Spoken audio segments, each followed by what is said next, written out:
एक बोलतात ना, गावच्या ठिकाणी लोक आपसामध्ये भांडणं होतात, मग ती भूत वगैरे पाठी सोडतात, ती करणी करतात वगैरे, एक प्रकारचं तसं. पण ते भूत तिच्या पाठी जे सोडलं होतं ना, बोलतात एक विचित्र प्रकार घडला होता. आणि त्यातनं ती व्यक्ती राहत नाही. जुन्या लोकांची एक रूढी होती की दरवाजावर थाप असली तर ती आपली थाप असेल तर ते 3च्या वरती जास्त प्रमाणात दरवाजा वाजला जातो, आणि 3 थापा वाजल्या म्हणजे दरवाजा ठोकला गेला तर त्या आपल्या नसतात. दर्ग्याच्या इथं जेव्हा गाडी उभी केली, ती गाडी उभी केल्यावर ती नॉर्मल होती. जसं तिला पकडून, दर्ग्याला अशा पायऱ्या होत्या चढायला, तसं तिला पकडून वरती न्यायला सुरुवात केली तेव्हा ती मेन दर्ग्याची जी मेन पायरी होती, त्या पायरीवर तिने पाय जो ठेवल्यावर जी तिला उडली, ती पूर्ण म्हणजे जी गाडी आमची जी खाली लावली होती ना तिथपर्यंत. नमस्कार मंडळी, स्वागत आहे तुमच्या चॅनलवरती, त्याचं नाव आहे घरच्या घरात. आणि आज आपण पुन्हा आलो आहोत एक नवीन व्हिडिओ सकट. आणि आजचे जे आपले गेस्ट आहेत ते खूप स्पेशल आहे, कारण त्यांच्यासोबतचे आधीचे जे व्हिडिओ बनवले होते ते खूप व्हायरल गेले आहेत. त्यांचा जो पहिलाच व्हिडिओ जो आपण बनवला होता तोच खूप जास्त रीच भेटलेला होता, आणि आत्तापर्यंत त्या व्हिडिओला 26,000 व्ह्यूज पण गेलेले आहेत, आणि तो आत्तापर्यंत आपल्या चॅनलवरचा सर्वात हायेस्ट व्ह्यूवाला व्हिडिओ पण आहे. तर त्यांच्यासोबत मी आज ठरवलं की आणखी एक व्हिडिओ बनवावं. आणि त्यांनी आधीचे जे व्हिडिओज सांगितले होते त्यामुळे त्यांनी त्यांच्या स्वतःसोबत जे घडलेले जे त्यांचे सत्य अनुभव होते ते सगळं सांगितले होते. तर आज त्यांच्याकडे असे अनुभव आहेत जे त्यांच्या रिलेटिव्समध्ये घडले होते, आणि त्यांनी सगळं स्वतःहून बघितलं होतं. तर ही स्टोरी ते सांगणार आहेत. आणि ॲक्च्युली ही स्टोरी खूप मोठी आहे. तर मला वाटतं की आपण त्यांच्या साईडनेच हे सगळं ऐकूया की कसं होतं, काय होतं. तर मग आधी तुम्ही तुमचं इंट्रोडक्शन कसं द्या? नमस्कार, मी अर्चना भोसले, मी राहायला विक्रोळीला. मी अगोदर ह्याच्याबरोबर व्हिडिओ भरपूर केले होते. मला परत बोलवल्याबद्दल धन्यवाद. आणि म्हणजे माझ्या अगोदरचे व्हिडिओ स्वयं मी जे बनवले होते ते खूप छान पद्धतीने मला रिस्पॉन्स भेटला होता त्या व्हिडिओजमध्ये, त्याबद्दल. आणि ते माझे पर्सनल होते. आज जे मी काही सांगणार आहे स्टोरी, ती 94-96च्या दरम्यातली आहे. त्या टायमाला आम्ही लहान होतो, पण त्या टायमाची स्टोरी आहे ही. आणि म्हणजे बोलतात ना, ती अनुभवताना म्हणजे आम्ही पण तिथे आहोत, आम्हाला माहिती होतं, कारण की आम्ही जवळचे होतो. भलेही ते आमचं नातं लांबचं असलं तरी पण तसं आम्ही जवळच होतो, त्यामुळे ती आम्हाला माहिती होतं. आणि ही जी मी स्टोरी सांगणार आहे ती माझ्या लांबची चुलत बहीण आहे ना, ज्या मुलीच्या बाबतीतली आहे. तर त्याबद्दल मी ही स्टोरी तुझ्याशी बोलणार आहे. ओके, मग एक्झॅक्टली ती काय स्टोरी आहे ती स्टोरी म्हणजे बघायला गेलं तर ती स्टोरी एक बोलतात ना, गावच्या ठिकाणी लोक आपसामध्ये भांडणं होतात, मग ती भूत वगैरे पाठी सोडतात, ती करणी करतात वगैरे, एक प्रकारचं तसं. पण ते भूत तिच्या पाठी जे सोडलं होतं ना, ते एक बोलतात ना, एक भयंकर बोलतात एक विचित्र प्रकार घडला होता. आणि त्यातनं ती व्यक्ती राहत नाही असं ते सोडलं जातं. तेवढं काय माहिती नाही, पण ते प्रकार जेव्हा नंतर आम्हाला दिसायला लागलं तेव्हा त्याचा खुलासा आम्ही जेव्हा करायला गेलो तेव्हा तो आम्हाला माहिती पडलं की हे काय आहे नाही आहे. पण त्या व्यक्तीला ती जे सोडलेलं असतं ते घेऊनच जातं. आमच्या व्ह्युअर्सला आवडेल ऐकायला की एक्झॅक्टली स्टोरी काय आहे. तर तुम्ही प्रॉपरली पूर्ण इन डेप्थ मध्ये सांगा स्टोरी. म्हणजे ही जी मी स्टोरी सांगते आहे ती 94-95 मधल्या जी स्टोरी आहे. म्हणजे ही माझी एक लांबची जी बहीण आहे, चुलत बहीण, तिच्याबद्दलची आहे. म्हणजे ती जरी लांबची असली तरी पण म्हणजे एकदम बोलतात ना, घरच्यासारखं रिलेशन्स होते आमचे, तिच्याबद्दलची आहे. तर तिची एक छोटीशी फॅमिली, म्हणजे तिची 2 मुली, एक मुलगा, तिचे मिस्टर आणि मिस्टरांची आई, असे ती लोक मलाडमध्ये राहत होते. तर भाऊजी आमचे होते बँकेमध्ये कामाला. काही त्यांची जी गावाला जागा आहे ती त्या गोष्टीवरनं वाद होता, म्हणजे त्यांच्या भावांमध्ये कशामध्ये असेल सोयांसो ते काही आपल्याला आयडिया नाहीये त्या गोष्टीची. तर त्या भांडणामध्ये कोर्टापर्यंत होत्या त्या गोष्टी. त्या कोर्टापर्यंत झाल्यानंतर भाऊजींच्या बाजूनी तो निकाल लागला होता. तो निकाल लागल्यानंतर भाऊजींच्या बाजूनी मग भाऊजींचा थोडासा म्हणजे बोलतात ना, एक विजय झाला होता. त्याच्यामध्ये विजय झाला होता. तर मग तो विजय त्यांच्यासाठी म्हणजे त्यांच्या आयुष्यासाठी तो पहिला विजय आणि लास्टचा विजय असा समजता येईल. कारण की त्याच्यानंतर बोलतात ना, एक त्यांच्यावरती एक काळं संकट असं एक तयार झालं. ते कसं म्हणजे त्याच्यानंतर ते लोक मुंबईत आले. मुंबईत आल्यानंतर भाऊजींचं रुटीन म्हणजे डेली कामाला जाणं, घरात मुलं आपली असणं वगैरे हे रुटीन चालू झालं. आणि मग एक दिवस असा आला की ते लोक रात्री सगळेजण बोलतात ना, जेवले वगैरे, आनंद झाला होता तो जेवले वगैरे आणि झोपले. झोपले म्हणजे एक जुन्या लोकांची एक रूढी होती की दरवाजावर थाप बसली तर ती आपली थाप असेल तर तो आपला लोक असतील तर ते 3च्या वरती जास्त प्रमाणात दरवाजा वाजला जातो. आणि 3 थापा वाजल्या म्हणजे दरवाजा ठोकला गेला तर त्या आपल्या नसतात, त्या दुसऱ्याच्या असतात. तर पहिली वाजली तर उठेपर्यंत नाही आवाज आला, परत दुसरी वाजली तर त्यांची आई, भाऊजींची आई डायरेक्ट बोलली की बाळा उघडू नको दरवाजा, कोण आहे काय माहिती नाही आपल्याला. आणि वाजले तसे तेवढे भरपूर, कारण की तेव्हा वाजले होते 2:15 2:15 वाजले होते.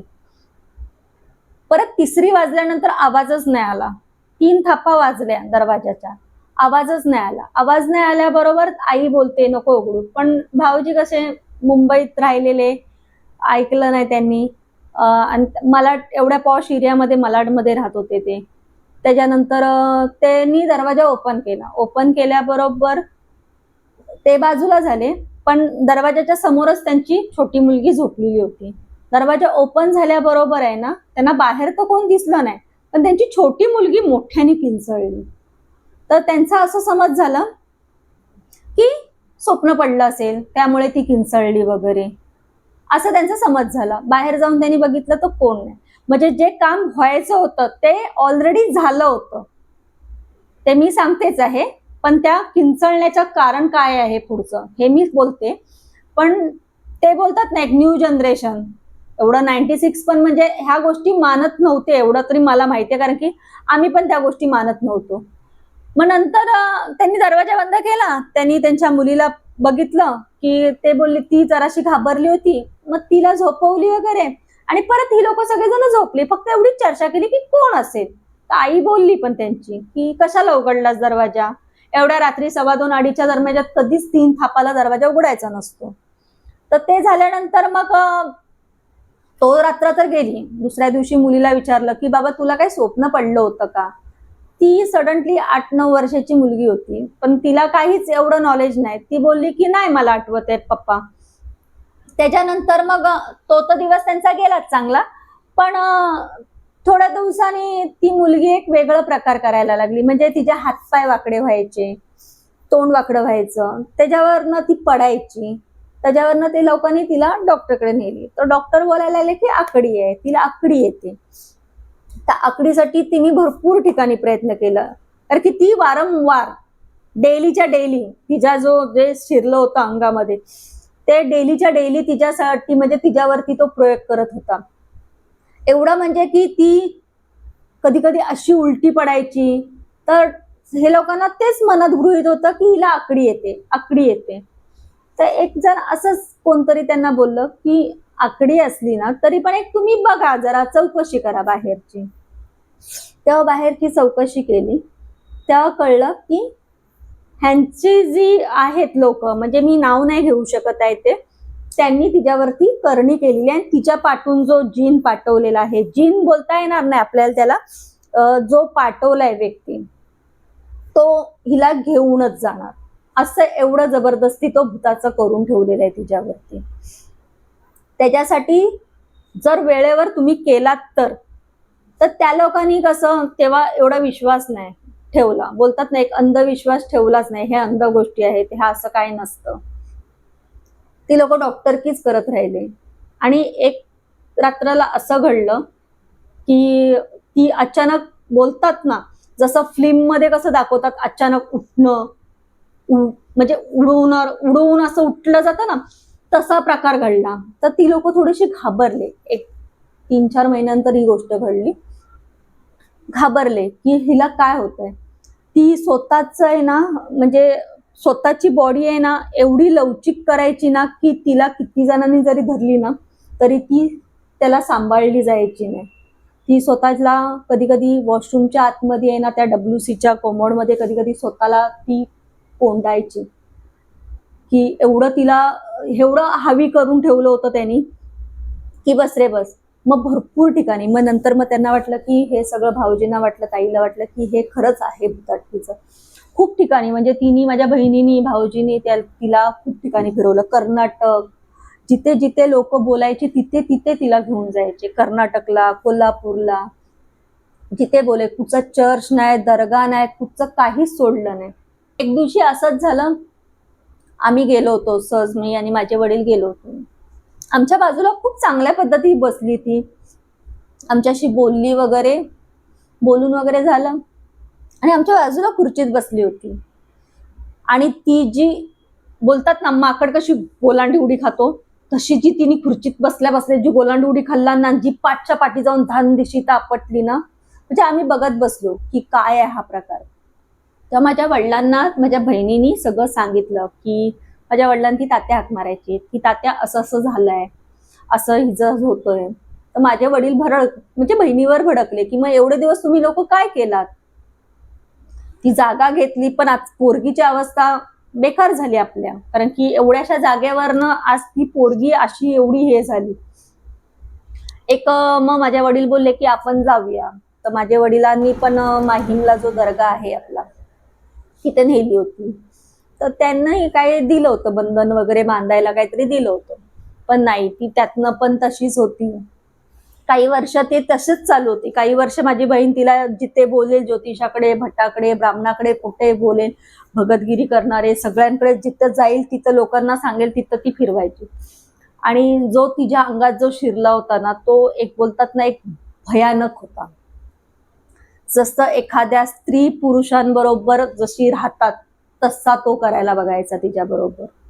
म्हणजे एवढं होतं की ती ना स्वतःच्या जीवाला कंटाळली होती. जेव्हा ती स्टेबल व्हायची ना, तेव्हा ती तिच्या आईला हे सांगायची की मला हे असं असं होतं, पण ते मला सहन होत नाहीये. पण ते एकदा त्याच्यानंतर मग माझं काही वर्षानंतर लग्न झालं, तर आमच्या गावाला मध्ये एक दर्गा आहे, असं म्हणजे ऐकून होतो आम्ही की बाबा खूप चांगला फेमस दर्गा आहे वगैरे. त्याच्यानंतर मग असंच मी एक दिवशी गेली होती तिच्याकडे, तेव्हा मी तिला बोलली की ताई आपण माझ्या गावी नेऊन नेऊया का हिला. तर ताई बोली चालेल, नेऊया आपण. मी म्हटलं बघ, माझ्या वडिलांशी बोलून बघ तू, कारण की माझ्या वडिलांना माझं गाव माहिती आहे, ते घेऊन जातील तुला. मग आपण तिला बघूया काय बोलतायत ते बाबा काय, कारण की आमच्या गावचा जो दर्गा आहे ना, तो खूप फेमस आहे रत्नागिरीमध्ये. रत्नागिरी संगमेश्वर तालुक्यामध्ये तो दर्गा आहे पीर बाबांचा, तो खूप फेमस आहे. तर तिला बोलली की आपण जाऊया, तू आता एवढी फिरलेस ना, तर आपण हे पण करून बघूया. ती बोली चालेल. तर त्या टायमाला मी तर नाही जाऊ शकली, कारण की माझे काही प्रॉब्लेम्स असल्या कारणाने मला मुंबईलाच राहायला लागलं. पण माझी जाऊ होती गावाला, जाव होती आणि माझ्या आजच सासू सासरे होते आणि माझे सासरे गावाला गेले होते. तर मग माझ्या वडिलांनी फोन करून त्या टायमाला, मग नंतर फोन, लँडलाईनचे फोन होते घरामध्ये, फोन करून सांगितलं की मी येतोय, अर्चनाचे वडील मी बोलतोय, मी येतोय, मग माझ्या असं असं आहे, आम्हाला त्या दर्ग्यामध्ये जायचंय. तर माझे सासरे पटकन बोलले की या घेऊन तुम्ही तिला. माझी जी बहीण आहे, तिचा जो सक्का भाऊ आहे, त्याच्या मित्राची गाडी, न्यू कोरी गाडी बोलतात ना, न्यू कोरी गाडी होती. तर तो काय बोलला, आपण आपल्या गाडीतनच नेऊया, कारण की हिला जनरल असं ट्रेननी नेणं शक्य नव्हतं, आपल्या गाडीने नेऊया. ती गाडीतून बसली सुरळीत गावाला जायला. जसं तिला कळलं की मला कुठेतरी नेतायत, तसं तिने गाडीमध्ये खूप तमाशा करायला सुरुवात केला. एवढा म्हणजे ना, ती गाडीतल्या लोकांची बोलतात एक वेगळीच वागत होती. कुणाला मार, कुणाला हसून दाखव, किंवा स्वतःची केस ओढ, असा प्रकार करायला लागली. आणि मेन म्हणजे आश्चर्याची गोष्ट आहे की न्यू कार, जी नवीन गाडी आहे, तिला तरी त्या टायमाला काहीच होणार नाही, पण ती गाडी आहे ना, आमच्या गावात पोहोचेपर्यंत 3 वेळा पंक्चर झाली, 3 वेळा बंद झाली. ती कशी झाली, काय झाली माहिती नाही. एक बोलतात ना गावाची वेश असते, त्या वेशीपर्यंत ती धिंगाणाच करत होती. त्याच्यानंतर मग ती थोडी पुढे गाडी आमच्या जसं आमच्या गावामध्ये एंट्री मारली वेशीपर्यंत, ती मुलगी बोलतात ना एकदम नॉर्मल झाली. नॉर्मल म्हणजे एवढी, म्हणजे सकाळी 7 वाजता गाडी काढलेली, रात्री पोचायला 11 वाजले होते. जेमतेम माणूस आपल्या पर्सनल गाडीने गेला तर 4 ते 5 तासामध्ये गावाला जाऊ शकतो, पण ती एवढी लेट पोचले. नॉर्मल झाली. जसं त्या वेशीच्या आतमध्ये शिरल्याबरोबर तर थोडा परत तिने तसं सुरू केला. तसं सुरू केल्याबरोबर जेव्हा तिला दर्ग्याच्या इथं उभी, डायरेक्ट गाडी आमच्या दर्ग्यातच नेली. दर्ग्याच्या इथं जेव्हा गाडी उभी केली, ती गाडी उभी केल्यावर ती नॉर्मल होती. जसं तिला पकडून, दर्ग्याला अशा पायऱ्या होत्या चढायला, तसं तिला पकडून वरती न्यायला सुरुवात केली ना, ती जवळजवळ मिनिमम 7-8 पायऱ्या चढली असेल. 7-8 पायऱ्याला जेव्हा ती मेन दर्ग्याची जी मेन पायरी होती, जिथे ती लोक माथा टेकून आतमध्ये जातात, स्वयंसो काहीतरी करतात आणि मगच आतमध्ये जातात, त्या पायरीवर तिने पाय जो ठेवल्यावर जी तिला उडली, ती पूर्ण म्हणजे जी गाडी आमची जी खाली लावली होती ना तिथपर्यंत एवढी भरपूर जोरात उडवली तिला. ते काहीच कळलं नाही. उडवली तर उडवली, पण ती उडल्यानंतर आहे ना ती मुलगी स्वतःहून उभी राहिली. माझी जी बहिणीची मुलगी होती ना ती स्वतःहून उभी राहिली आणि ती नॉर्मल झाली. नॉर्मल झाली, ती स्वतःहून चालत दर्ग्यात गेली. दर्ग्यातल्या बाबांनी बाहेर येऊन सीन बघितला आणि बाबांनी सांगितलं, तुम्ही इथे जी आहे ही तुमची मुलगी आहे, पण ही इथनं परत जाणार, तो उभा आहे तिथे तुमच्या गाडीजवळच, तो परत हिला त्रास देणार, असं बोललं. आणि आता आपण ह्या मुलीला काहीच करू शकत नाही, कारण की जे काय प्रकार आहे ह्या 10-12 वर्षाचा, तो पूर्णपणे तिच्यामध्ये तो मुरला गेलेला आहे. जो भूत सोडला होता तिच्या पाठीमागे तो पूर्ण मुरला गेला आहे. त्यामुळे आपण काहीच करणार नाही याच्यावरती. किती केलं तरी तो तिला घेऊनच जाणार.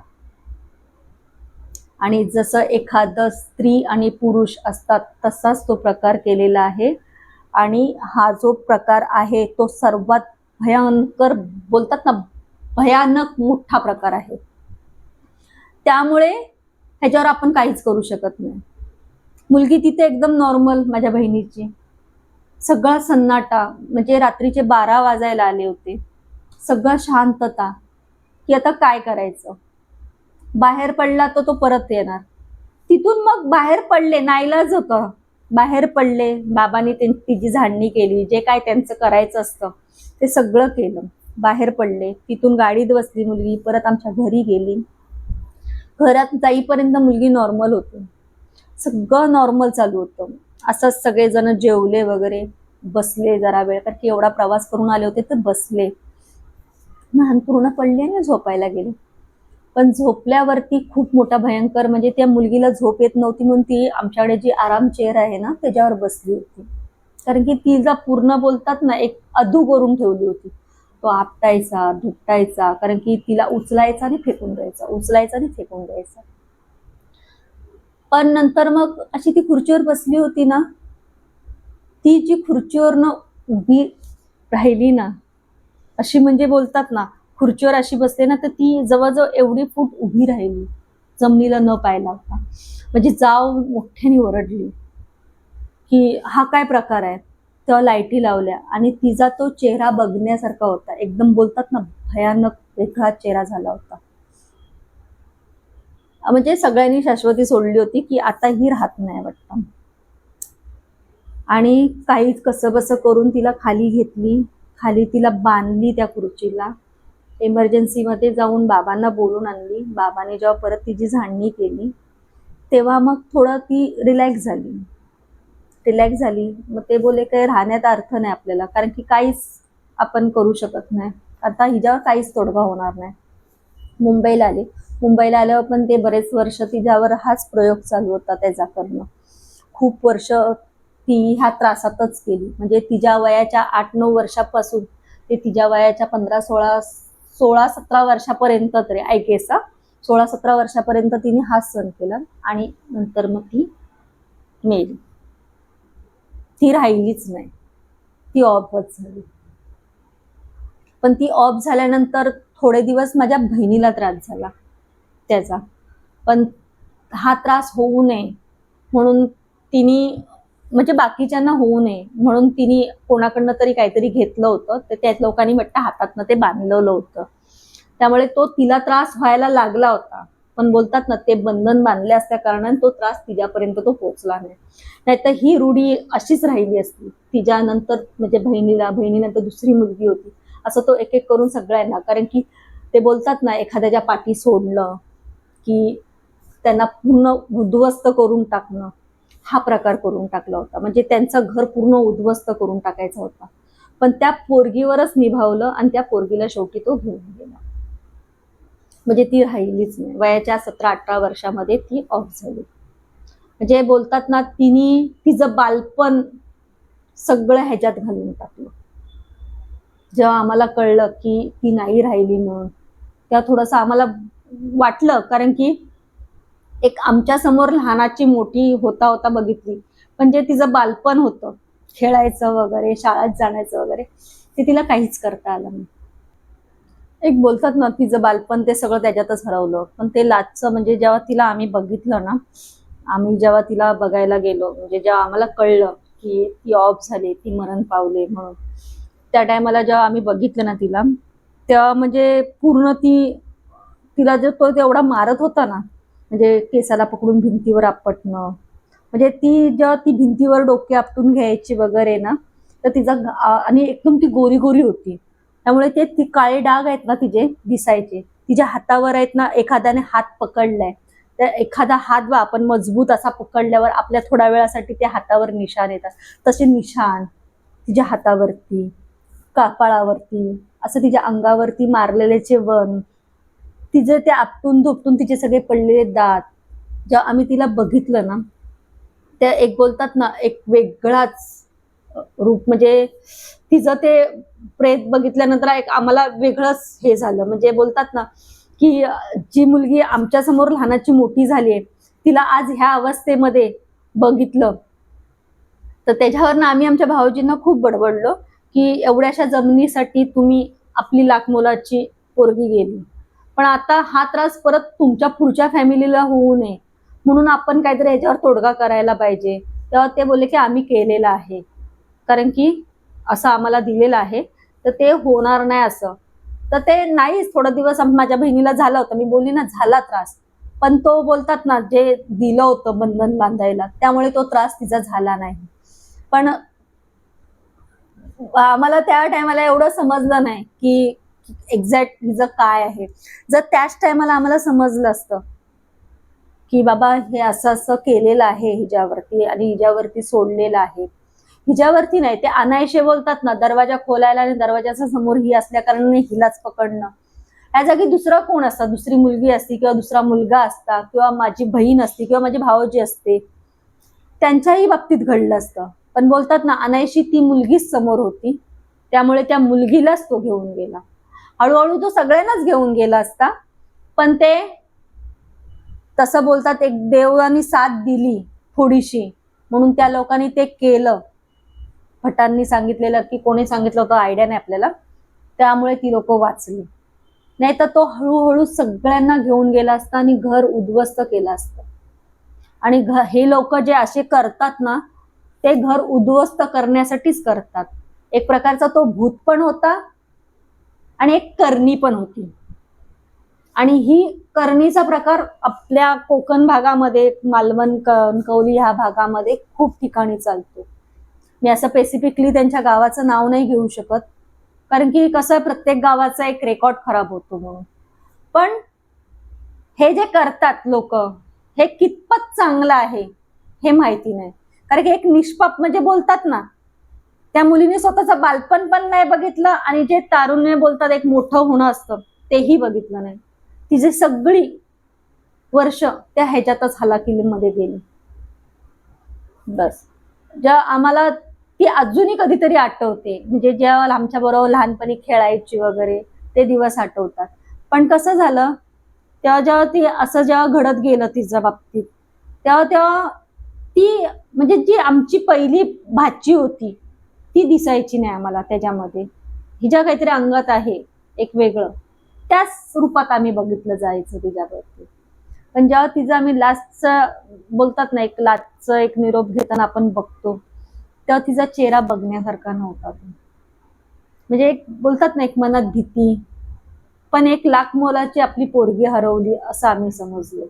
बाबा, हे ऐकलं तर ही स्टोरी खूपच म्हणजे आतापर्यंत जेवढ्या पण स्टोऱ्या झाल्या चॅनलवरती आणि सांगितल्या गेल्या तर ही खूपच असं म्हणजे भयंकर होती की करणी आणि त्यानंतरचे जे पुढे जे गोष्टी घडतात आणि त्यामध्ये हे जे लहान पोरीचं ते सगळं झालं तर ते खूपच वाईट होतं.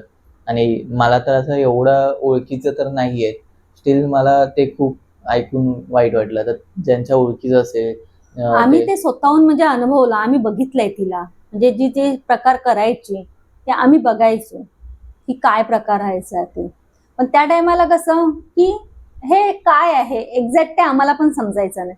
पण जेव्हा नंतर खुलासा झाला सगळ्या गोष्टीचा की बाई हिच्यावरती केलेलं आहे गावच्या लोकांनी, जे कोण विरोधक होते त्या जमिनीवरती, त्या लोकांनी जे केलंय ते सर्वात भयंकर बोलतात ना, खतरनाक करून ठेवलेलं आहे. ते तिच्यावर नव्हतं करायचं होतं, पूर्ण घरावरती करायचं होतं त्यांना. पूर्ण घरावरती म्हणजे कसं, पूर्ण घर उद्ध्वस्त करायचं होतं. पण ते निभावलं, त्या मुलीवरच निभावलं आणि तो तिलाच घेऊन गेला. हे एवढा प्रकार घडतो. लाईक आता सगळं स्टोरी सांगितले हे ते आणि खूप सारे असे होतात आणि पर्सनली फॅमिलीजमध्ये तर खूप जास्त होतात की नात्यांमध्ये कोणी काकानी मामानी किंवा असं भावजे हे ते असं हे ते खूप चालतो.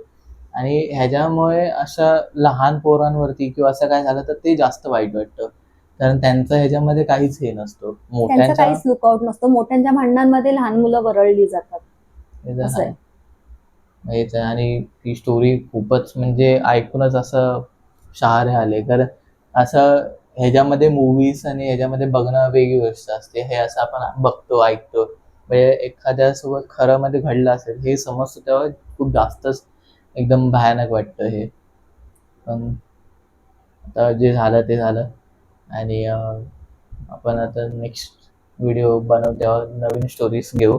आजसाठी खूप मोठी स्टोरी झाली ॲक्च्युली ही, आणि बोललेच होते मला की ही मोठी स्टोरीज होणार आहे खूप म्हणून आपण ही एकच स्टोरी ठेवलेली. तर तुम्हाला ही कशी स्टोरी वाटली असेल तर तुम्ही सांगू शकता कमेंट सेक्शनमध्ये. आणि जर तुम्हाला हा व्हिडिओ आवडला असेल तर नक्कीच या व्हिडिओला लाईक करा, शेअर करा आणि सबस्क्राईब करा. आणि एक हाईपचा पण ऑप्शन असतो, तुम्ही जर कमेंट सेक्शनला साईड केलं तर तुम्हाला हाईपचा ऑप्शन दिसेल. तर तुम्ही आमच्या व्हिडिओला हाईप पण करू शकता, त्याने आपला व्हिडिओ जास्तीत जास्त लोकांपर्यंत पोहोचायला मदत भेटते. तर तेही नक्की करा. आणि असंच तुमच्याकडेही काही स्टोरी असतील जे तुमचे पर्सनल अनुभव असतील किंवा कुठे ऐकलेल्या गोष्टी असतील तर तुम्ही नक्कीच खाली गुगल फॉर्म दिला आहे डिस्क्रिप्शनमध्ये, तो भरून तुम्ही पॉडकास्टमध्ये यायचा एक संधी घेऊ शकतात.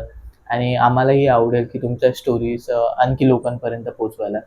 आणि हे एक आपण लहानपणी जसं स्टोऱ्या ऐकत होतो आपल्या आजी आजोबांपासून, तशाच सारखे स्टोऱ्या ह्याच्यावरती आपण आम्ही असं हे नाही करत की हे खरं आहे खोटं आहे. हे जसं एक आपल्या परंपरेचा भाग आहे. हे आत्तापर्यंत जे आपण ऐकत आलोय तेच आपण सांगत आहे. आणि एक कळून पण येतो की बाहेर नक्की काय चालू आहे, कसं सुरू आहे. तर होप सो तुम्हाला हा व्हिडिओ आवडला असेल. तर आता आपण हा व्हिडिओ असाच एंड करूया. मी तुम्हाला भेटेल नेक्स्ट व्हिडिओमध्ये. आतासाठी बाय बाय.